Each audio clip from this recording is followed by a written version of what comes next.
Saat pagi hariku datang lagi menghadap Tuhan dan rendahkan diri, mengucap syukur buat hari yang Kau beri, memuji Tuhan dengan sepenuh hati. Ku sembah Kau, Allah Maha Kudus. Ku tinggikan Allah Maha Tinggi. Ku serahkan tubuh jiwa rohku dalam pimpinanmu, Tuhan.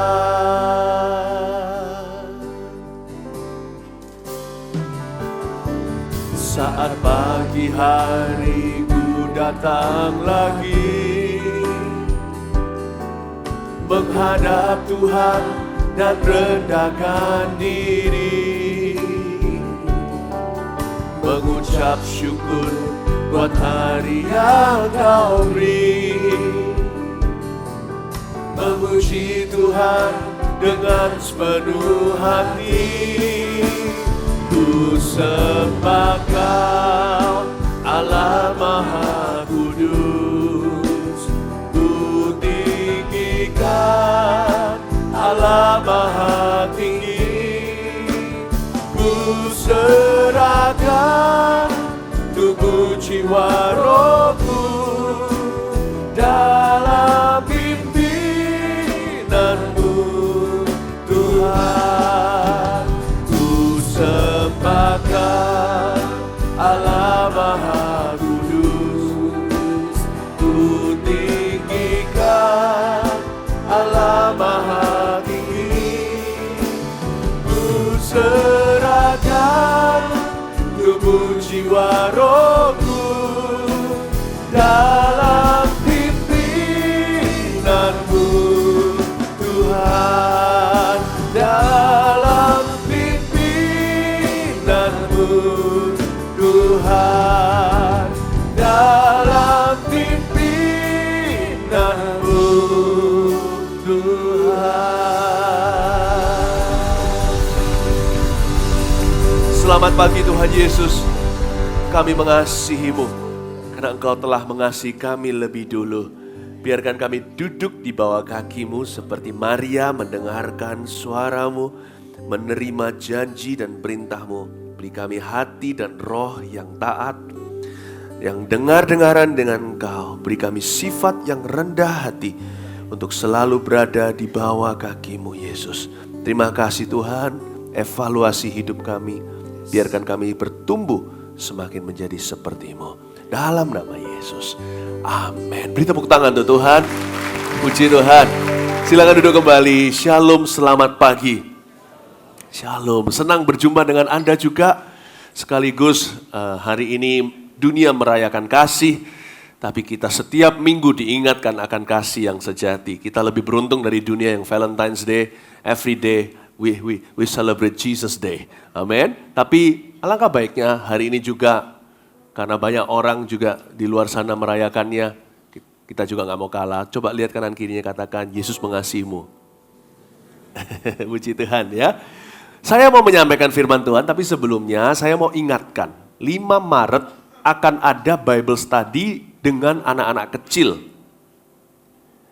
Ya, anak-anak SD. Jadi kalau ini untuk anak Anda, untuk keponakan Anda, untuk anak-anak kecil yang Anda tahu, pastikan mereka hadir di sini. Saya belum menentukan dari buku mana yang pasti akan sangat indah sekali. Yang lalu saya ngajar dari kitab Yakobus, kali ini saya masih berdoa dari kitab mana. Tapi yang pasti kalau mereka datang, anak-anak itu datang dari haus, dengan haus dan lapar, mereka pasti menerima sesuatu dari Tuhan. Sebelum saya sampaikan firman Tuhan, saya tayangkan satu video. Ini adalah kebaktian anak kita yang terakhir kali diadakan di acara yang lebih besar, namanya Rapture. Semoga menyaksikan ini kita semakin mendukung Children Ministry Gereja Mawar Sharon dan juga mendukung acara yang akan datang ini. Silakan menyaksikannya.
Hari ini kita bicara tentang rapture, pengangkatan.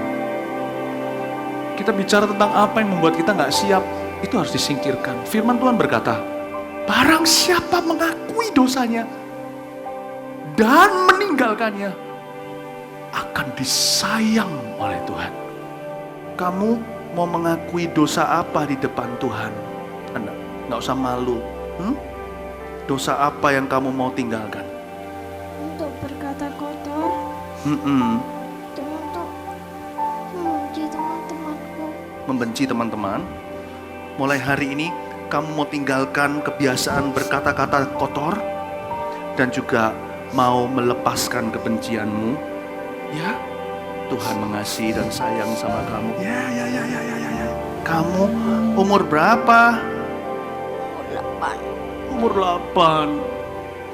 Umur 8 sudah mengalami the conviction of the Holy Spirit, sudah mengalami templakan Roh Kudus. Kamu mau mengakui dosa apa di depan Tuhan? Sering marah.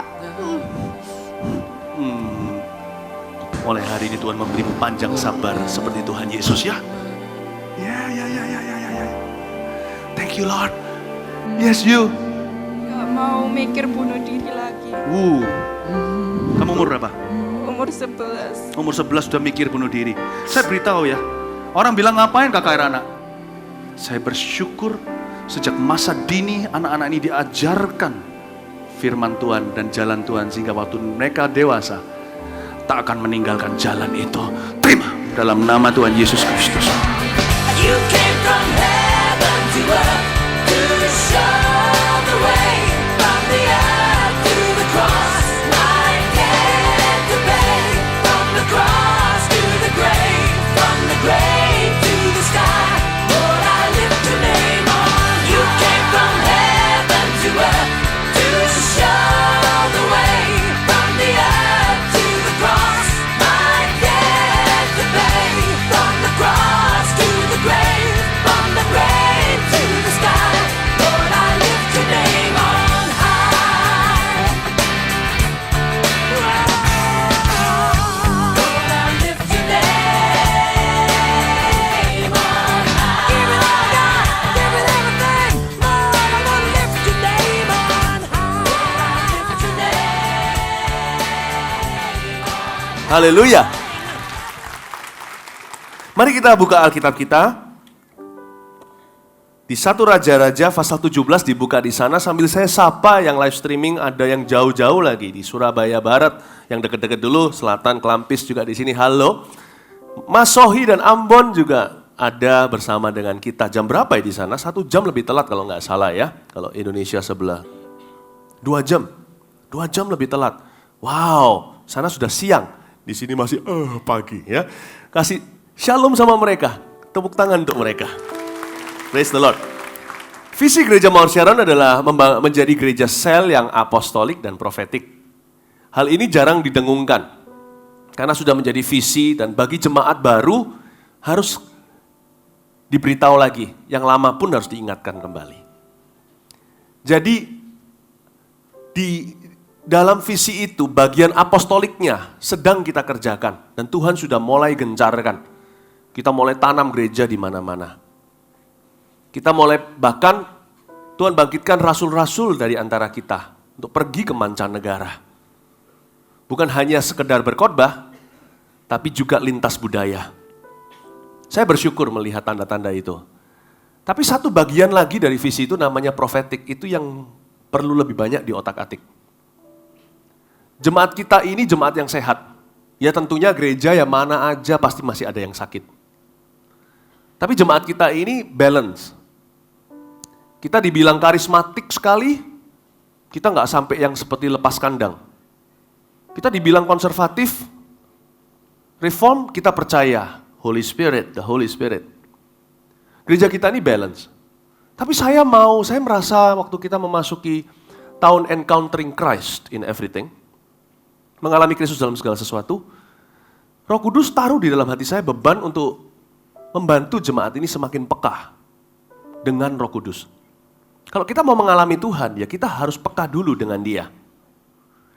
Ayo oke? Ada yang jatuh ya itu ya? Oh, ayo oke? Nggak apa-apa? Oke, lihat sini aja. Kasihan nanti malu kalau dilihatin ya. Oke, may God supaya nggak apa-apa ya. Oke, sampai mana? Saya lupa. Jemaat yang peka. Nah, kita harus peka mendengarkan suara Tuhan. Ini kalau dari semua tahun yang ada, ini tahun di mana Anda dan saya harus melatih kuping rohani kita. Saya nggak bicara hanya sekedar baca Alkitab. Jangan salah paham, saya baca Alkitab banyak saudara. Saya tidak akan membual, tapi karena posisi saya pengajar, saya harus terus terang. Hidup saya jadi ilustrasi. Hidup saya jadi surat terbuka. Saya baca Alkitab hingga hari ini berfasal-fasal. Tahun pertama saya bertobat terima Tuhan, saya selesaikan Alkitab dalam 1 tahun 5 kali. Kejadian Wahyu, Kejadian Wahyu, Kejadian Wahyu. Dan hari ini saya terus selesaikan Alkitab. Goal saya setiap tahun bukan tambah kaya. Goal saya setiap tahun bukan tubuh saya tambah sehat, itu juga. Tapi nomor sekian. Pertama adalah menghabiskan firman Tuhan. Setahun ini lagi. Namun demikian saya tahu bahwa ada banyak rahasia dalam perjalanan hidup kita. Itu nggak bisa sekedar teori saja. Kita harus mendengarkan suara Tuhan. Contohnya, bagi seorang mahasiswa, dia harus sekolah di mana, pasangan hidup, mana ada tertulis di Kejadian sampai Wahyu. Kita nggak akan tahu. Kita harus dekat sama Tuhan. Harus peka. Negosiasi deal, kita mau masuk ke partnership atau kemitraan dengan manusia. Kita nggak tahu apakah boleh kongsian dengan ini atau tidak. Tapi orang yang peka akan tahu bahwa sekalipun marketnya ada, sekalipun yang namanya pasarnya luas, ada demand lah ya untuk barang itu. Kalau orang yang peka dengan Tuhan, akan diingatkan. Waktu dia baca Alkitab, Tuhan bisa bicara, Tuhan bisa menafsirkan, karena ada Roh Kudus di dalamnya. Contohnya waktu dia baca kitab Raja-Raja contohnya. Dia baca ada seorang raja, Yehosafat, cinta Tuhan tuh, mengasihi Tuhan. Tapi dia kerjasama sama kongsiannya Raja Israel Ahab. Lalu kerjasama sama keluarga sono, keluarga situ. Membangun sebuah pelayaran untuk menuju ke sebuah kota. Gak sampai kandas kapalnya. Karena Tuhan tidak suka kongsian itu. Bukan karena tidak ada demand. Bukan karena tidak ada bisnis. Tapi Tuhan tidak suka business partnership itu. Kadang-kadang kalau kita baca gitu kita bisa diingatkan Tuhan. Oke, Tuhan lagi bicara. Jangan sama yang ini. Nanti kelihatannya menggiurkan keuntungannya. Tapi nanti ini jadi bencana di depan. Jadi saya mau berikan ilustrasi-ilustrasi bagaimana dalam hidup kita secara relevan hidup kita sehari-hari. Apa yang kita hadapi secara duniawi, kita butuh dengar suara Tuhan. Profetiknya harus di otak-atik saudara. Harus peka. Nah untuk peka ini kadang-kadang sebagian kita bisa jadi ngeroh. Nah itu eksesnya atau efek sampingnya. Saya tahu kalau saya masuk ke alam roh, mulai bicara sesuatu yang profetik, kadang-kadang tetap ada efek sampingnya. Tapi kalau demi menghindari efek samping, saya tidak ajarkan efek utama, kan rugi.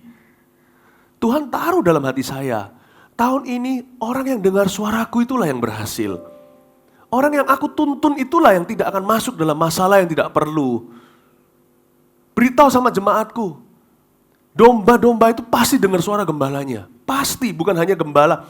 Gembala kita manusia ini hanyalah kepanjangan tangan, hanyalah uluran dan kepanjangan lidah Tuhan. Tapi Anda juga perlu mendengar suara Roh Kudus sendiri, bahkan dari khotbah kami.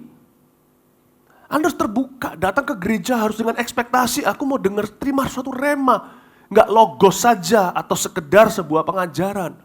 Harus ada di dalam pengajaran itu sesuatu yang lompat yang menjawab hidupku hari ini. Kadang-kadang menjawab hidup itu nggak tentu sesuatu yang menyenangkan. Kadang-kadang Tuhan bilang sama kita pengampunan. Kamu harus mengampuni kokomu, atau sausaumu, atau iparmu.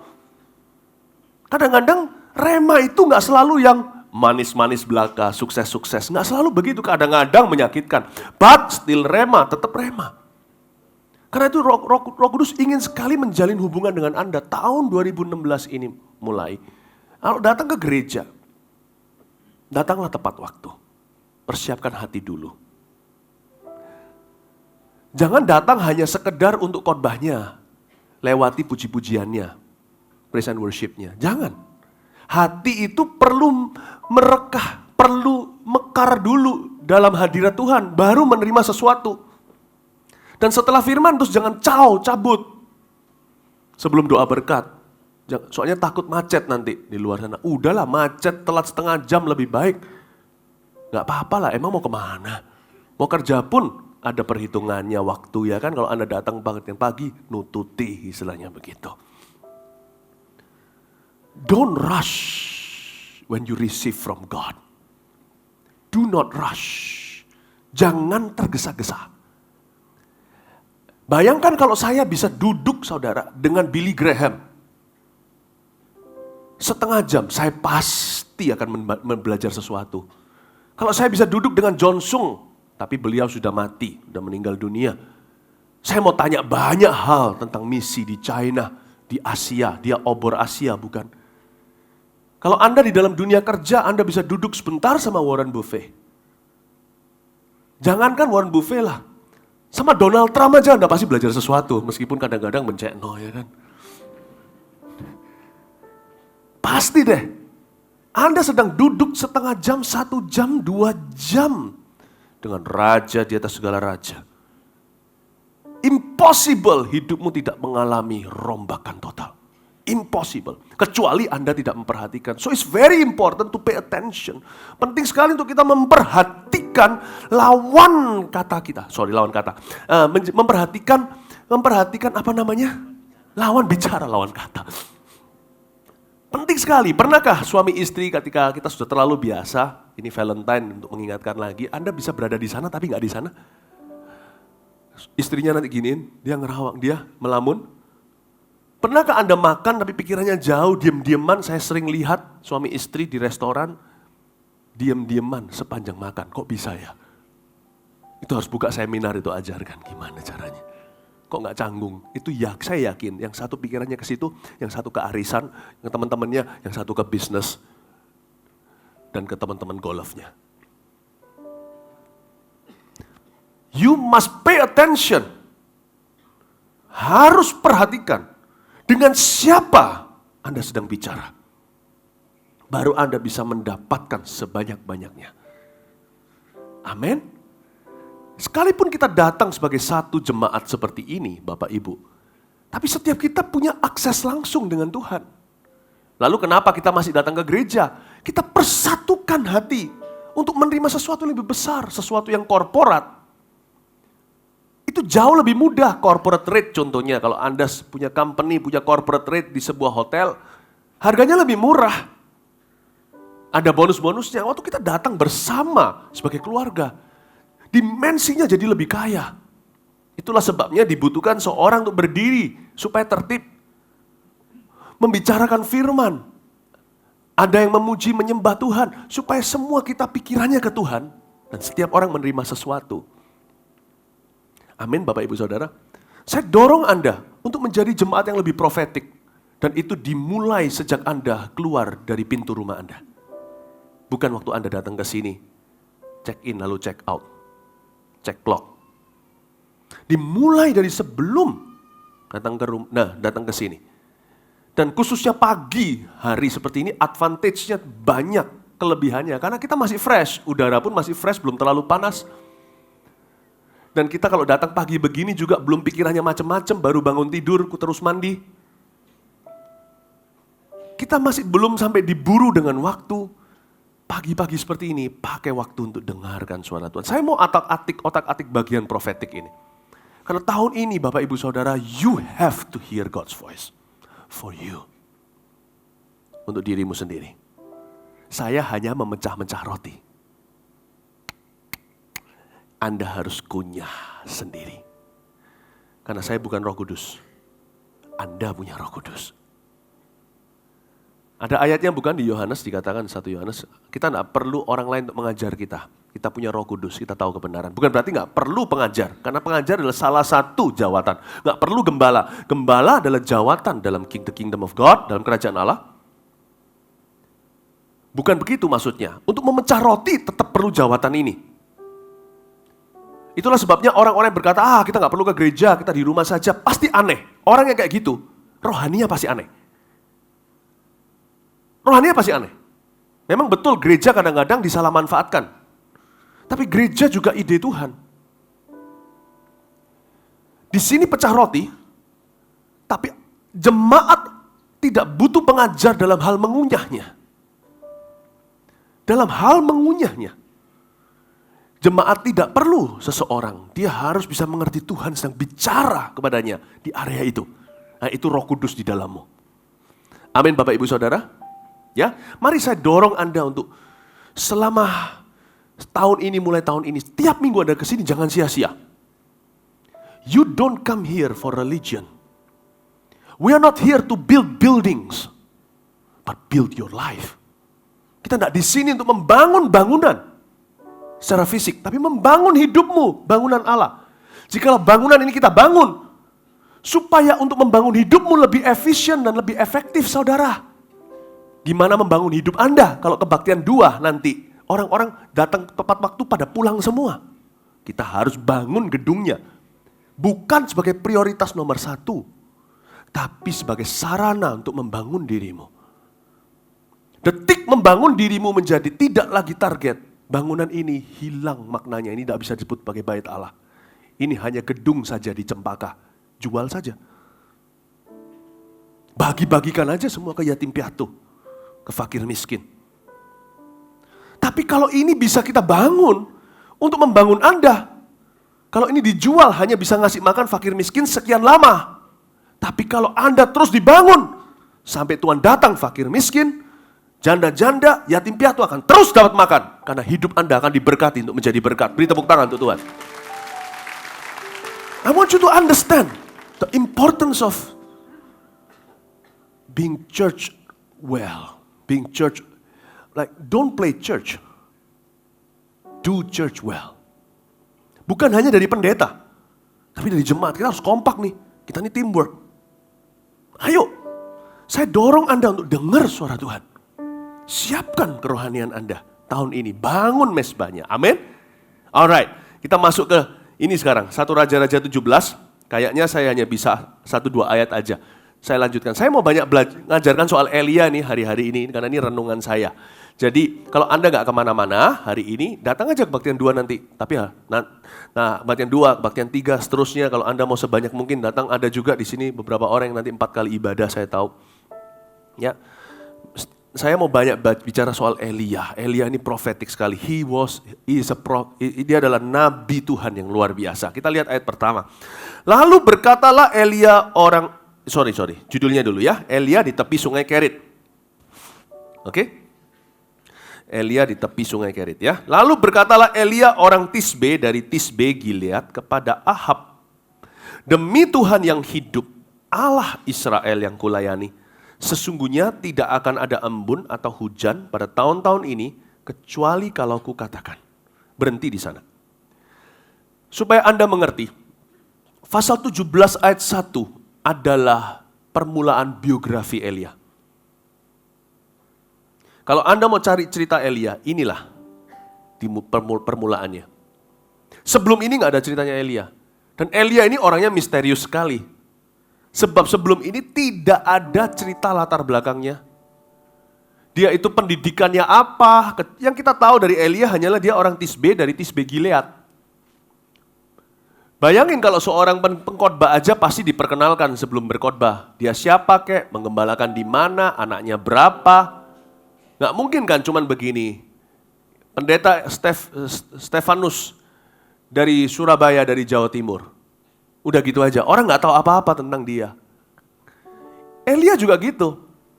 He was nameless and faceless. Dia tidak punya wajah dan tidak punya nama. Kita bahkan tidak tahu titelnya apa, dia tiba-tiba muncul tanpa gelar, tanpa silsilah. Siapa dia nggak ada yang tahu, tapi muncul langsung boom efeknya. Dia berbicara langsung kepada Ahab, raja yang berkuasa saat itu. Dan langsung kata-katanya berbobot sekali, demi Tuhan yang hidup, Allah Israel yang kulayani, nggak akan ada embun atau hujan tahun-tahun ini, kecuali gua katakan. Semua orang bisa aja tuding dia dan berkata, lu kira lu siapa? Who are you?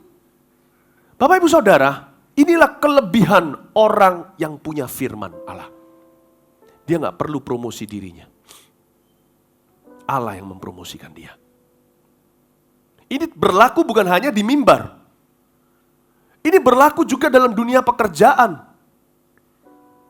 Anda tidak perlu terlalu banyak self-introduction. Siapa dirimu? Orang lain akan bisa merasakan wibawamu, otoritasmu, hikmatmu, dan terutama penyertaan Allahmu. Kunci Elia terletak pada kata-kata demi Tuhan yang hidup. Bicara bahwa hubungannya dengan Tuhan itu hidup. Elia itu membawa firman, God spoke to him. Allah berbicara kepada dia. Kalau orang yang hanya bicara Tuhan ngomong gini, ngomong gitu banyak di masyarakat. Tapi yang membuktikan apa yang dia katakan tidak seberapa. Pertama kali dia muncul, Ahab geleng-geleng kepala. Nisus ya. Kamu siapa? Oh ya, Kyonghi, by the way. Kamu siapa? Tapi ketika Ahab melihat perkataannya terjadi 3,5 tahun tanpa hujan seperti yang dia katakan, kaki mulai gemetaran dan Ahab mulai angkat topi dan berkata, he must be a somebody. Tuhan itu sedang menubuatkan hari ini. Saya menubuatkan dalam nama Yesus. Tahun ini, mulai tahun ini akan muncul pebisnis-pebisnis baru, anak-anak muda baru, pengkhotbah-pengkhotbah baru. Akan muncul orang-orang yang akan mencengangkan. Wow, who's that guy? Di dalam dunia bisnis, dalam bidang arsitektur, dalam bidang seni, akan muncul orang-orang yang diangkat Tuhan dari sini. Dan permulaan mereka sederhana, bukan titel gelarnya, bukan silsilah. Ada orang yang nama belakangnya Nasution, semua orang udah tahu, wah itu keluarga Nasution. Keluarga apa? Anda gak punya nama. Marga Anda tidak dikenal, malah terkesan biasa. Banyak yang pakai marga itu. Anda tidak punya silsilah, tapi muncul orang besar. Allah angkat Anda. Di dalam dunia ketentaraan militer, muncul jenderal baru dari sini. Saya melihat beberapa orang di kebaktian pagi ini pakai uniform yang paling gagah di sini, yang pakai seragam-seragam itu. Akan muncul dari antaramu. Jangan pernah berkata, tapi aku kan gak punya channel. Oh, Tuhan itu gak engkau anggap channel. Tuhan itu koneksimu yang tertinggi. Kuncinya di sini. Mendengar suara Allah. Orang yang punya firman dalam hidupnya lebih berkuasa dari orang yang gak punya firman. Sepinter apapun orang yang gak punya firman itu. Sehebat apapun. Orang yang punya firman akan dibuat lebih pandai daripada profesor-profesornya. Orang yang punya firman pasti mengatasi mereka yang gak punya firman, yang hanya kedagingan. Cerita Alkitab semua sama, Allah memakai dan membangkitkan orang-orang biasa. Untuk mempermalukan orang-orang yang merasa dirinya berhikmat dan kuat. Tuhan pilih orang lemah untuk menjatuhkan yang kuat. Orang bodoh untuk membodohi orang yang berhikmat. Alkitab penuh dengan janji itu. Klaim saudara, jangan hanya baca Alkitab. Bacalah untuk dirimu. This is for me. This is for me. Kebanyakan kita ketika membaca Alkitab, we don't mix our reading with faith. Kita tidak mencampur pembacaan firman kita dengan iman. Seperti yang dikatakan di Ibrani. Mereka dulu, firman diberitakan juga sama mereka, tapi gak berguna karena mereka tidak mencampurnya dengan iman. Read with faith. When you hear sermon, waktu Anda mendengarkan khotbah, hear with faith. Dengar dengan iman. Amin. Jadi Alkitab itu penuh dengan orang seperti ini. Kuncinya di sini. Memiliki firman Tuhan. I have the word. Firman Tuhan, ya. Nah, saya mau beritahu kepada Anda, tapi Tuhan gak pernah bicara itu sama saya tuh. Tuhan gak pernah ngomong sama saya. Gak mungkin Tuhan gak pernah ngomong sama saya. Gak bersama kita, gak mungkin. Munculkan aja di sini berapa ayat-ayat tambahan. 1 Petrus pasal 1 ayat 23, muncul saja. Gak usah dibuka ya saudara. Ya. Ayat-ayat tambahan yang saya sudah order, tolong disiapkan semuanya. 1 Petrus pasal 1 ayat 23, supaya Anda tahu kita ini siapa di depan Tuhan ya. Ayo, cepat ya, cepet-cepetan atau saya buka di Alkitab saya ini, lebih cepat rasanya. Udah ya, oke. Nah, kalau yang di situ nggak kelihatan mata saya, sini aja. Karena kamu telah dilahirkan kembali bukan dari benih yang fana, tapi dari benih yang tidak fana. Oleh firman Allah yang hidup dan yang kekal. Siapa di sini berkata, Tuhan nggak pernah bicara sama saya? Tuhan bukannya nggak pernah bicara sama Anda nggak pernah memperhatikan. Buktinya, yang kita perhatikan selalu setan. Matikan dulu nggak apa-apa. Wow, saya itu loh merasa diintimidasi setan. Loh kok bisa dengar suara setan? Saya berpikiran negatif terus tentang orang lain. Ini setan ini yang lewat. Kok bisa peka sama setan? Kalau Tuhan kok mempertanyakan, hayo. Coba lihat kanan kirinya bilang, hayo. Anak siapa? Anda bukan hanya dombanya Kristus yang mendengar suara gembalanya.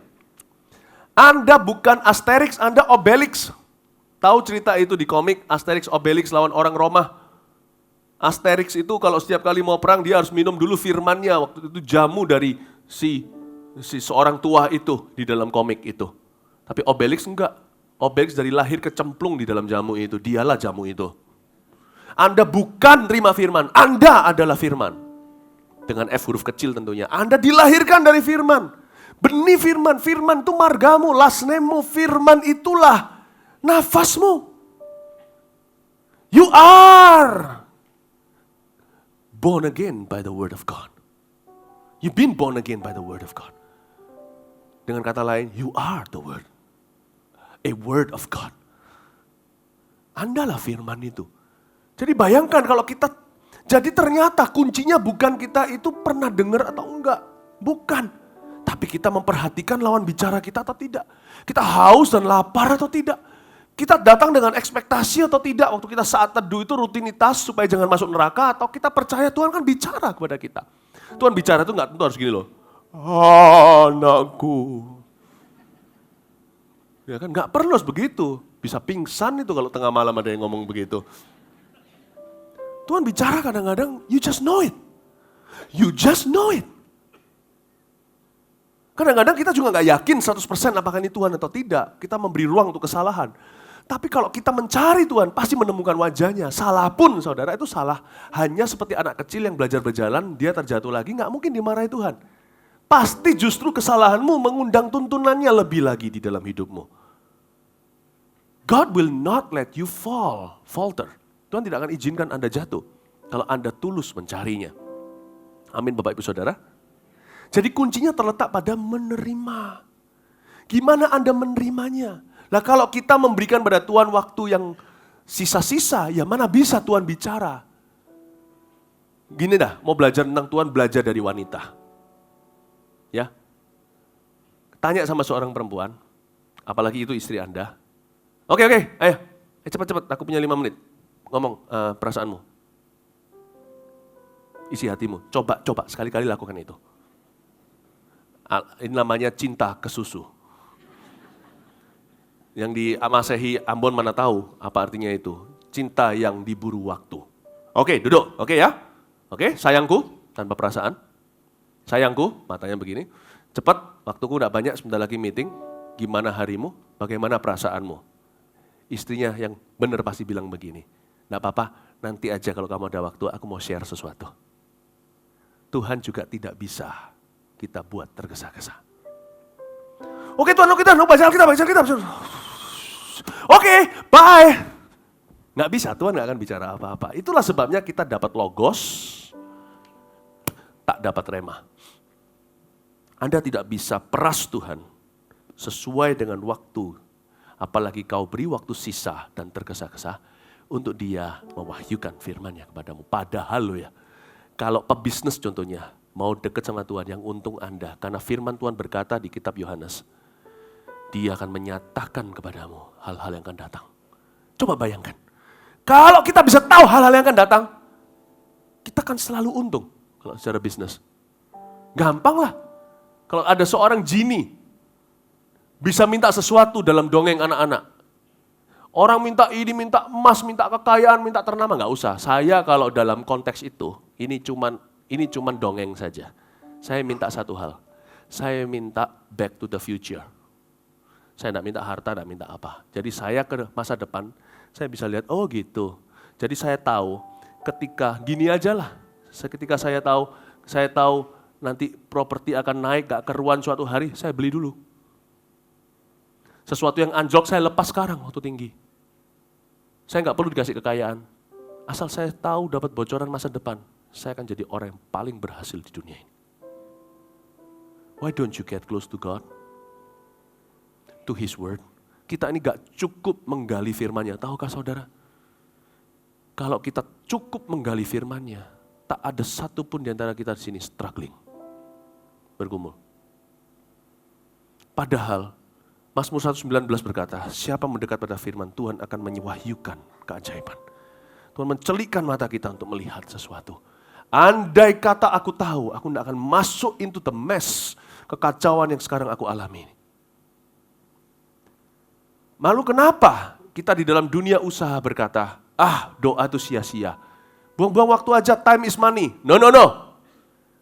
When you are ahead of time, money is not a problem. Itulah sebabnya Bapak Ibu Saudara, Tuhan suruh kita cari kebenarannya. Semuanya ditambahkan, itu maksudnya. Jangan pernah kalau cari Tuhan itu demi cari kekayaan. Never do that. Tidak boleh itu. Kita cari Tuhan itu cari firman-Nya. Firman-Nya akan tuntun kita. Hal-hal yang akan datang pun akan diwahyukan. Dan kita tahu apa yang harus kita lakukan sekarang. Waktu saya kenal Tuhan, saya umur 18 tahun. Waktu saya kenal Tuhan. Tuhan udah bicara sama saya, kamu umur 30 tahun. Waktu kamu berumur 30 tahun, aku akan mulai memberimu ini, memakaimu begini dan begitu. Itulah sebabnya saya tarik mundur. Mulai umur 18 saya nggak sia-siakan. Saya berkata pada diri saya sendiri, sama teman-teman saya bercanda. Kamu lihat saya umur 18 kan? Enggak, di dalamku aku udah umur 30. Badanku masih 18, aku udah umur 30. Kamu sia-siakan hidup, aku enggak akan ikut-ikut kamu. Aku mempersiapkan umur 30, aku berada di puncak-puncak gunungku. Itulah sebabnya saya tulis buku biografi, Before 30 namanya. Saya mau beritahu sama anak-anak muda hari ini. You must think like you are already 30 when you are still 15. Waktu saya ditawarin tuh, ayo, free sex, saya bilang no. Waktu saya umur 30, anak saya sudah 2. Saya buktikan, di kantor saya ada satu album yang saya tulis buat dari clipping-clipping.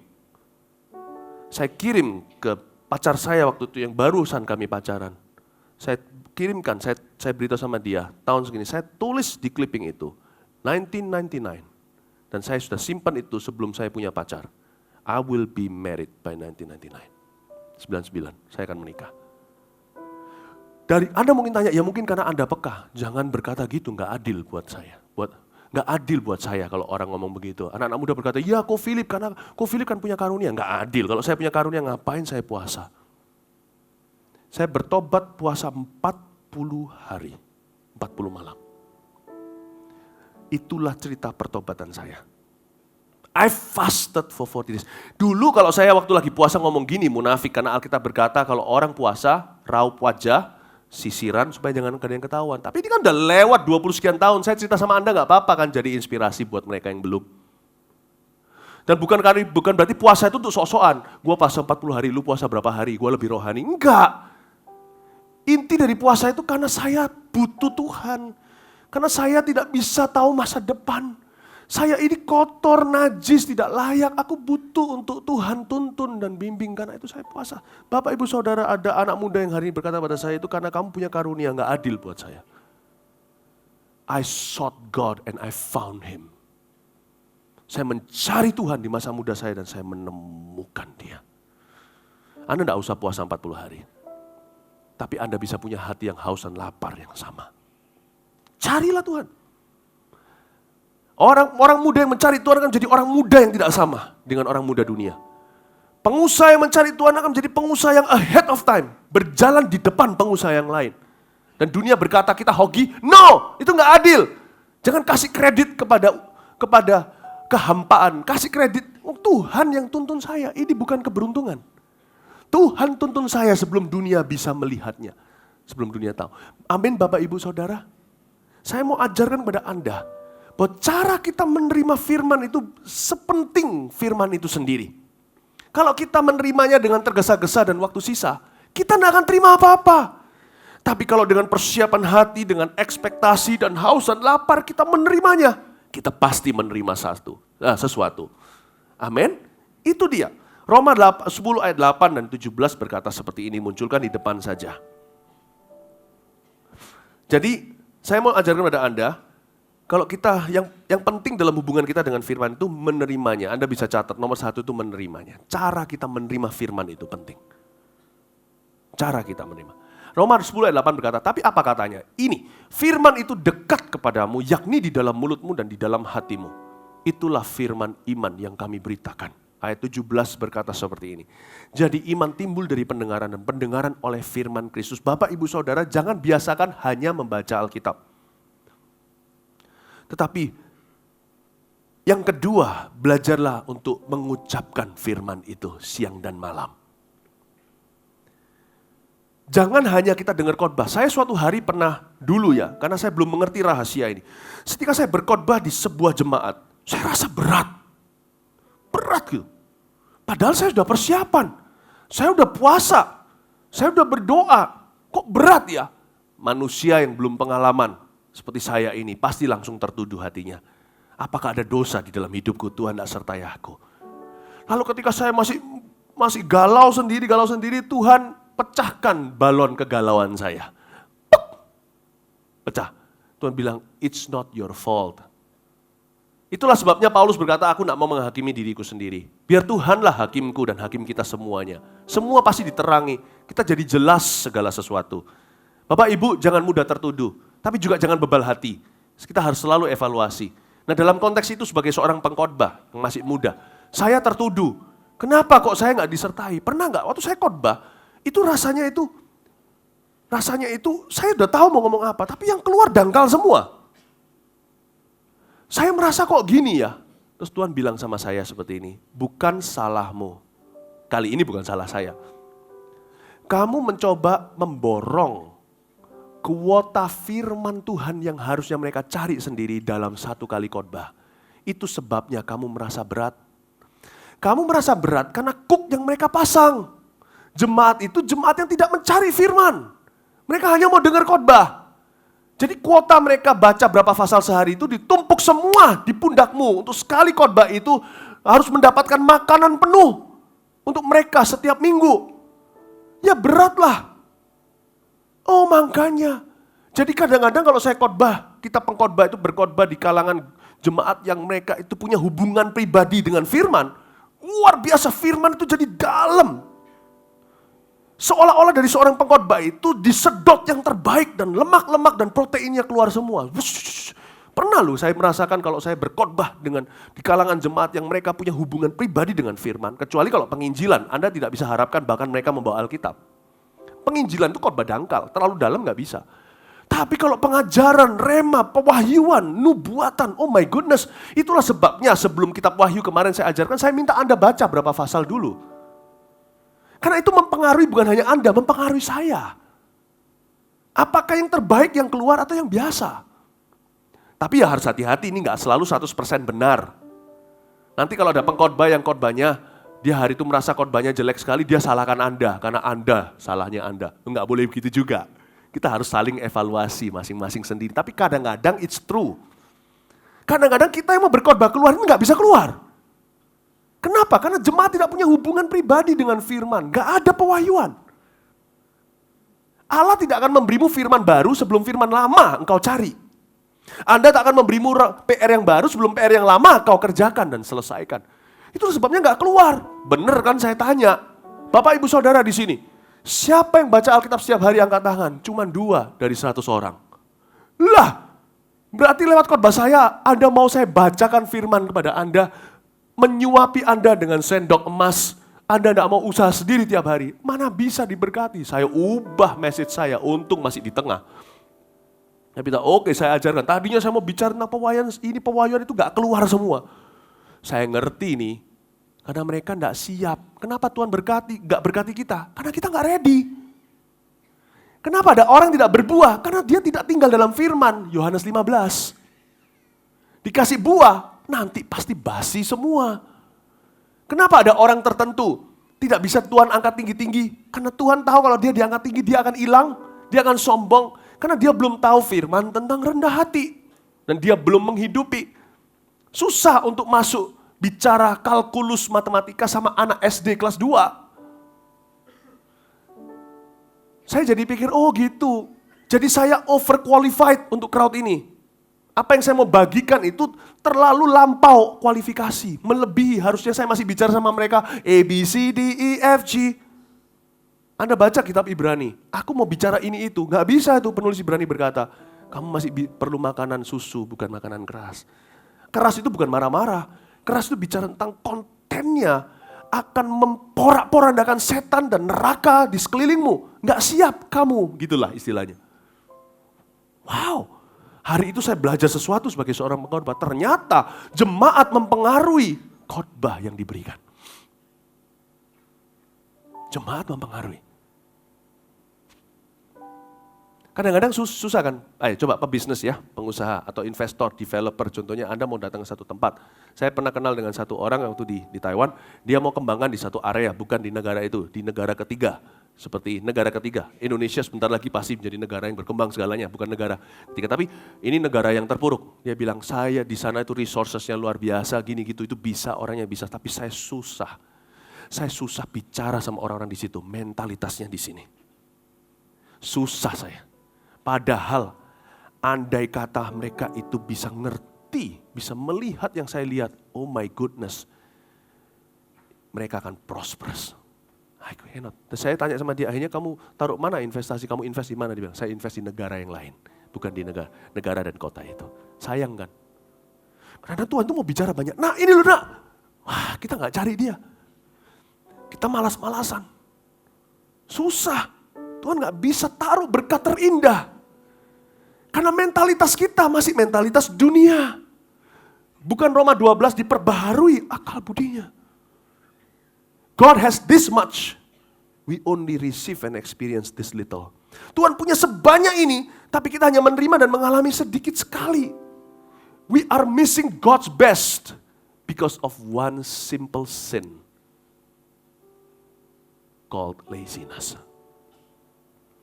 Kita kehilangan yang terbaik dari Tuhan hanya karena satu dosa. Bukan karena setan Lucifer, bukan. Sudah dikalahkan, berkat itu cuma tinggal diklaim gitu aja. Karena kita malas untuk mencari firman itu sendiri. Bapak ibu saudara, saya mau dorong sama Anda untuk baca Alkitab. Ini akan mempengaruhi khotbah-khotbah pengkhotbah yang datang. Dan ini akan mempengaruhi khotbah-khotbah saya juga sebagai pengkhotbah, sebagai pemberi makan yang utama di gereja ini. Ini akan mempengaruhi. Kadang-kadang kalau kita lagi berkhotbah ya, sampai satu titik itu Tuhan bilang jaga rahasia. Kenapa Tuhan? Bukannya Alkitab dikatakan di dalam surat Paulus, inilah rahasia yang berabad-abad, harus diutarakan semuanya. Tuhan bilang mereka belum ready, jaga rahasia ini. Stop sampai sini, kamu tidak boleh lebih dalam. Mereka tidak ready. Bagaimana caranya kita bisa cepat dewasa? Ya kita harus cari secara pribadi, memperbaharui akal budi. Sama anak juga sama ya, kalau saya lihat anak-anak saya masih kecil, saya tunggu nih kapan mereka dewasa nih. Saya mau ajarkan mereka lebih, sekarang bicaranya cuma segitu-segitu tok. Nanti mau bicara lebih dalam lagi, lebih banyak lagi. Karena itu saudara-saudara saya mau dorong Anda. Tahun ini, tahun Encountering Christ. pastikan Anda kaya firman. Bukan dari khotbah, seminggu sekali, nggak cukup saudara. Seminggu sekali ini sifatnya lebih seperti terobosan bersama. Itu seperti membagi-bagi roti. Tapi secara pribadi Anda harus cari. Pertama-tama menerimanya. Jangan hanya menerimanya, tapi mengucapkannya dan melakukannya. Tulis itu. Menerimanya, mengucapkannya, melakukannya. Saya kasih saran pada Anda. Oke, sekarang saya tanya nih, bukan untuk mempermalukan.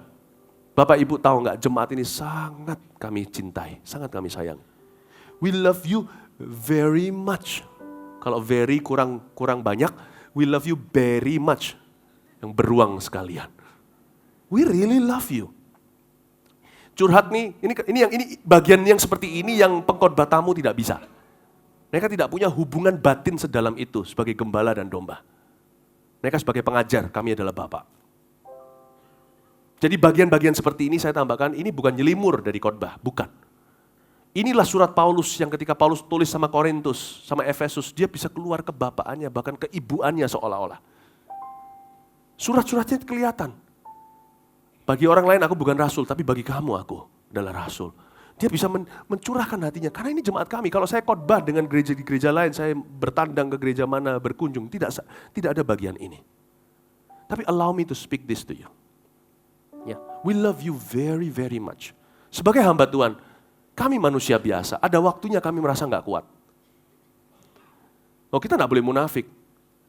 Kita harus lebih kuat daripada yang kita pimpin. Kalau nggak gitu jangan mimpin, ya kan? Tapi sebagai manusia, Paulus pun pernah merasa dia di titik terlemah. Let me share one dari hati sebuah rahasia. Waktu kami berada di titik terlemah kami, bukan karena dosa loh ya, tapi karena begitu banyak hal, begitu banyak ujian yang terjadi, tantangan. Kita nggak bisa ceritakan semuanya. Ada yang papa mama tahu lah, nggak mungkin bisa cerita semua ke anak kan? Anak cuma bilang, kenapa papa? Kenapa? Nggak mungkin bisa ceritakan. Nggak semua hal bisa ceritakan ke Anda.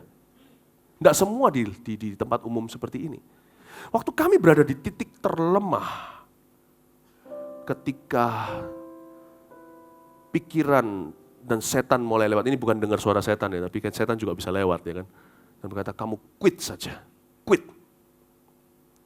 Satu hal yang membuat kami tidak pernah quit adalah wajah Anda. Ketika mengingat wajah Anda, kami dapat keberanian, kekuatan berkata, no.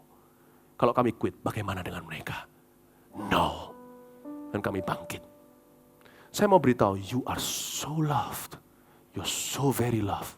We love you very, very much. Inilah Valentine-nya di Mawar Sharon. Bukan cinta-cinta dengan cara orang dunia yang pornografi. Cinta kita, cinta yang murni, sejati. Ayah, ibu, anak, gembala dan domba, inilah cinta Tuhan Yesus. Kasih tepuk tangan untuk Tuhan. We love you. Dan apa yang saya mau tanya sebentar lagi, please, ini yang tanya bukan pendeta tamu. Kita orang sendiri, ciciran. Ya, ngomong kanan kiri, orang sendiri. Siapa di sini yang tidak pernah selesaikan Alkitab dari kitab Kejadian sampai Wahyu? Angkat tangannya. It's okay, nggak apa-apa, nggak dimarahin kok. Nah, nggak apa-apa, tinggi-tinggi, seperti bangga gitu. Yes, aku itu, ya haleluya, tepuk tangan untuk Tuhan gitu ya. Oke, nggak apa-apa, angkat tangannya. Nggak ada pengakuan, nggak ada perubahan soalnya. Nah, tetap diangkat. Saya nggak suka, saya kalau altar call nggak terus tutup mata, semua orang maju, saya suruh maju lari lah malah. Angkat tangannya, oke, lihat kanan kiri sekarang. Ya, Anda lihat ya, berapa banyak di ruangan ini. Coba lihat, Pak Yo berdiri sebentar. Coba lihat seakeh apa. Nah, turunkan tangan. Gimana bisa ada pewahyuan? Come on lah. Saya baca Alkitab bolak-balik aja nggak pernah nguasai sampai hari ini.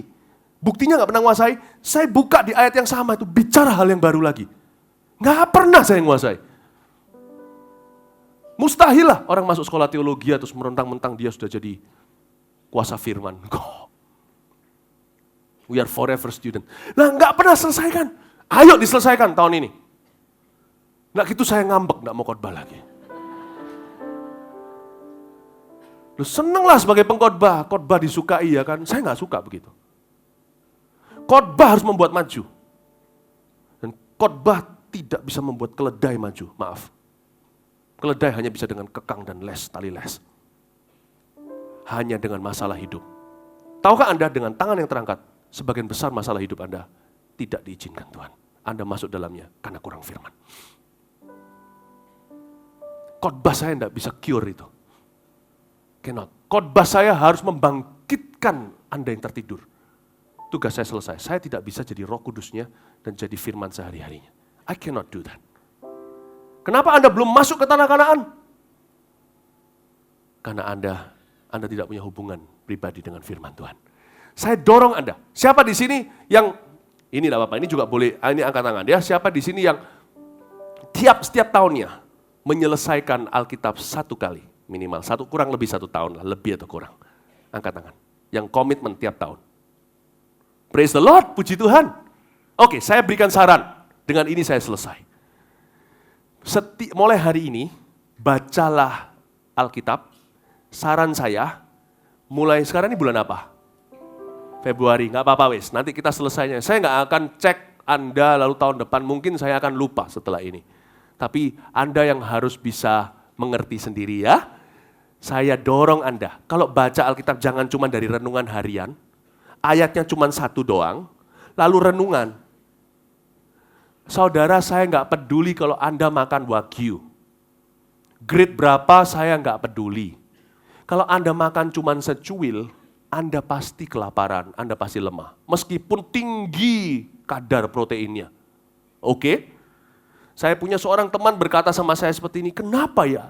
Saya baca Alkitab tapi kok rohani saya lemah. Saya selalu jatuh bangun dalam dosa. Saya bilang, saya tanya sama dia, kamu baca firman Tuhan? Iya. Saya dapat rhema, dapat. Saya akhirnya curiga, kuantitasnya berapa? Dia bilang, ya saya baca cuman yang di renungan harian 1. Lah iya, kamu pasti mati dengan gizi masuk ke dalam penuh gizi dan mati kelaparan. Kuantitas juga perlu. Kalau Anda makan steak, ada yang 200 gram bukan? Tipe saya ini tidak bisa 200 gram. Jadi jangan undang saya makan. Saya makan tibon dan rib eye itu masih perlu dessert. Saya itu makannya banyak. Anda tahu kapasitas Anda. Anda tidak bisa kenyang hanya dengan makan 10 gram. Anda baca Alkitab yang rutin. Jangan hanya baca, renungkan, ucapkan, lakukan. Saya sarankan, Anda baca 1 hari 2 pasal minimal. Rutin saudara. Dimulai dari kitab Matius 1 dan 2. Mulai Matius itu membosankan, silsilah. Ini anaknya siapa, Anda juling begitu. Ya. Dan dari semua nama itu yang ujungnya Yesus, cuma Anda tahu beberapa Daud, Abraham, ada juga yang Anda tahu tapi tidak tahu ceritanya, dari namanya Salmon, Anda tahu loh kok sashimi ada di dalam silsil. Ya sudah tidak apa-apa, terserah Anda mau mikir apa. Anda belajar taat dulu, nanti mengerti kemudian. 2 pasal sehari Anda akan selesai 1 tahun 2-3 bulan. Kalau Anda baca 3 pasal sehari, kurang lebih 11 bulan Anda akan selesai. Ya, Anda baca Alkitab itu dari kitab Matius sampai Wahyu, lalu baru ke Kejadian sampai Maleaki, supaya tahu Yesusnya dulu. Nanti baca Kejadian sampai Maleaki, baca Perjanjian Lama, langsung pikirannya ke Yesus terus dan bisa bayangkan, oh ini adalah simbolnya Yesus. Mengerti maksud saya ya? Nah saya dulu nggak ada yang ngomongin begini. Jadi saya baca langsung jegur, langsung ke Kejadian. Dan saya dulu komitmennya 1 hari baca 10 pasal waktu saya baru bertobat. Sebenarnya. Sampai sekarang saya tidak mau beritahu Anda berapa pasal, saya nggak relevan buat Anda. Nanti dikiranya sok-sokan. Oke? Dan saya baca 10 pasal dan tidak ada orang yang beritahu. Kalau di perjanjian baru kan enak gitu loh. Kan langsung to the point. Kamu jangan percaya dengan memfitnah, tetaplah berdoa, gampang. Kalau di perjanjian lama itu kan cerita dan silsilah. Dan 10 pasal itu waktu saya sampai ke imamat, saya mulai keok. Pada waktu sampai ke bilangan, aduh. Saya ambil yellow pages, saya ngambek sama Tuhan. Saya bilang, Tuhan, karena saya kalau sudah janji harus tepat janji. Nah saya tahu gini, kalau tidak ada orang beritahu saya tahu gini kan mestinya baca 2 pasal aja. Nah baca 10 kena bilangan gini, saya betul-betul bisa diarea. Saya ambil ini apa bedanya baca Yellow Pages Tuhan.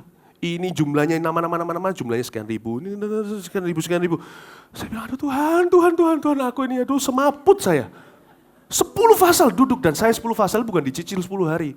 10 pasal itu sekali duduk saya baca 10 pasal dan saya ucapkan, saya punya kebiasaan kalau baca Alkitab saya ucapkan, Pak Yohanes tahu waktu dulu di Ungaran, saya ucapkan, saya ngomong keluarkan. Nah, coba ucapkan nama-nama itu dengan angka-angkanya. Nggak mau ngomong kata itu. Ya, leci. Saya di setiap kata, Tuhan ini apa gunanya buat aku? Apa gunanya? Lalu firman Tuhan saya ingat. Dalam sebuah pengkhotbah berkata, firman itu berguna, dihembusi, diilhami oleh Allah untuk memperbaiki kelakuan, untuk melengkapi kita dalam segala perbuatan kebenaran. Ya sudah, saya terima dulu, saya nggak ngerti.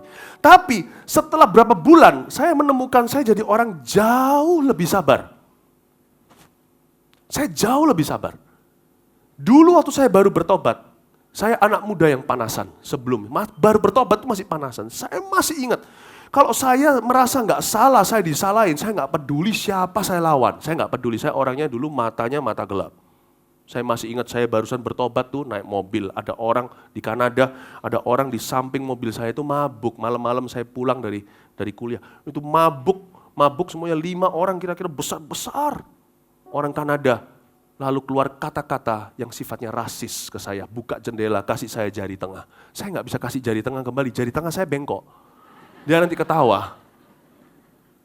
Saya berhenti, saya ajak mereka berantem. Saya baru kenal Tuhan 1 minggu. Saya nggak peduli mereka 5 gede-gede, saya sudah ambil stang di bawah. Saya mau keluar. Saya masih ingat, tiba-tiba saya menangis. Saya masih ingat, saya tiba-tiba sadar, saya malu, aku kok masih bisa begini, saya nangis. Dan mereka semua udah ketokin pintu saya. Ayo, katanya mau berantem, come on. Saya dipanggil Cing Ming semuanya. Keluar. Terus ada yang meludahi mobil saya. Tuh. Saya bilang, aku lebih baik dipermalukan. Aku sudah salah. Aku menepi dan mau berantem sama mereka. Maafkan aku Tuhan. Lalu setelah itu saya baca bilangan.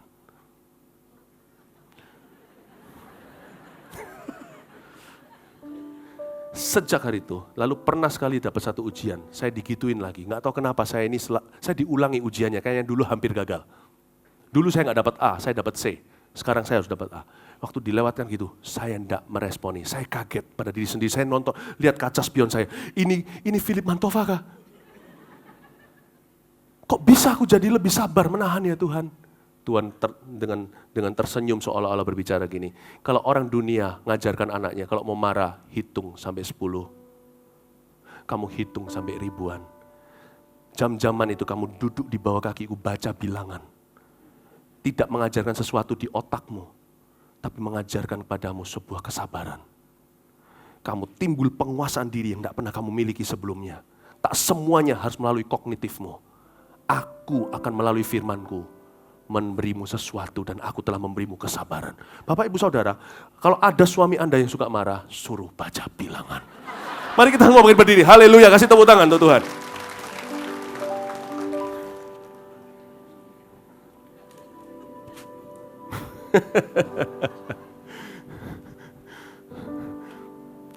Anda diberkati Tuhan? Siapa di sini? Gini, baca 2 pasal aja deh, nggak usah 3 lah. Dari Matius dulu, oke? Sampai ke Wahyu, Kejadian sampai Maleaki. Kurang lebih, kalau Anda baca 2 pasal, tahun depan, bulan Mei, Anda sudah dapat sertifikat dari sorga. Anda selesaikan Alkitab 1 kali. Praise the Lord. Aku mengasihi Engkau, Yesus, dengan segenap hatiku. Aku mengasihi Engkau, Yesus, dengan segenap jiwaku. Ku renungkan firman-Mu siang dan malam. Ku pegang perintah-Mu dan ku lakukan. Engkau tahu Tuhan, tujuan hidupku hanyalah untuk menyenangkan hatimu. Aku mengasihi Engkau, aku mengasihi Engkau Yesus dengan segenap hatiku. Aku mengasihi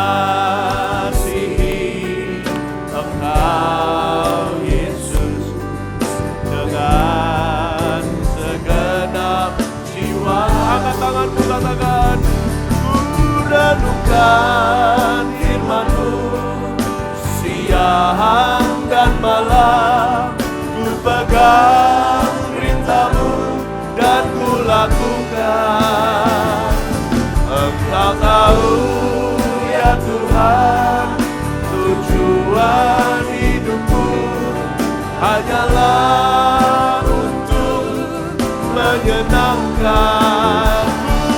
Ku renungkan firman-Mu siang dan malam, ku pegang perintah-Mu dan ku lakukan. Engkau tahu ya Tuhan, tujuan hidupku hanyalah untuk menyenangkan hatimu. Kita akan nyanyikan lagu ini sekali lagi. Saya minta Anda ambil Alkitab Anda. Kalau Anda membawanya sekarang bisa diangkat seperti ini. Aku mengasihi Engkau Yesus dengan segenap hatiku. Tuhan, urapi hubungan jemaat-Mu dengan firman. Mengasihi Engkau Yesus dengan segenap jiwa. Angkat Alkitab-Mu, katakan, ku renungkan firman-Mu siang dan malam, ku pegang perintah-Mu dan ku lakukan. Engkau tahu ya Tuhan, tujuan hidupku hanyalah untuk menyenangkan. Ku renungkan firman-Mu siang dan malam, ku pegang perintah-Mu dan ku lakukan.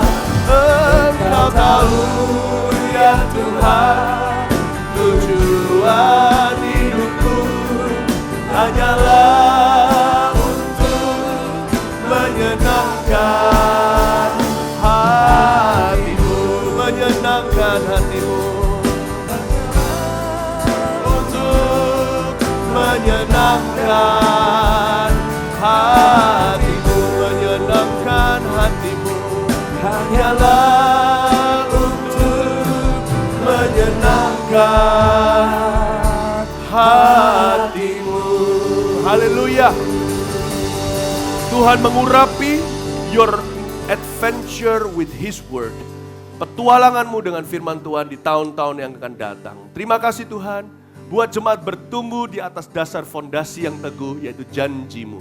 Makasih ya Bapa, pulanglah membawa damai sejahtera dari firman dan hadirat Tuhan di tempat ini. Pulanglah membawa pengorbanan Yesus yang efeknya kekal selama-lamanya dalam hidupmu. Pulanglah membawa pengalaman dengan Roh Kudus dan dengan firman Allah, biar Roh Allah menjadi gurumu, menjadi selalu penuntun terang bagi kakimu, pelita bagi kakimu, terang bagi jalanmu. Terima kasih Tuhan, dan biarkan setiap jemaat yang belum punya Alkitab, yang tidak biasa bawa Alkitab, minggu depan akan mulai berubah sifat, mulai membawa Alkitabnya untuk mendengarkannya. Terima kasih Tuhan, terpujilah namamu, damai sejahtera-Mu menyertai. Haleluya, dalam nama Yesus, amin. Selamat pagi, Tuhan menyertai.